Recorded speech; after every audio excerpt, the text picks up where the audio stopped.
TV anchor, కవయిత్రి అయిన స్వేచ్ఛ వటార్కర్ రాసిన కవితను చదివి ప్రతి ఒక్కరూ కన్నీరు మున్నీరవుతున్నారు. తను రాసిన కవితతో తనకు కన్నీటినివ్వాలి. ఉండకుండా పోకు, ఉండకూడని చోటికి పోకు, నువ్వు లేని చోట నీ ఉనికి కోసం చూడకు.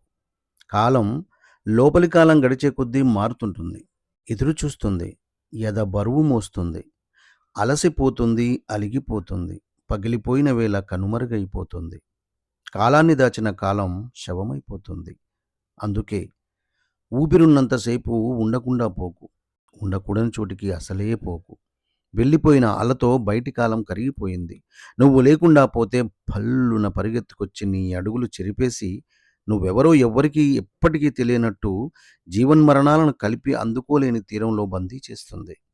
పుట్టడము, చావడము స్పృశించలేని వ్యధలో నిన్ను మరచిన నేను కాలం లోపలి కాలంలో నిద్రిస్తూనే ఉంటాను.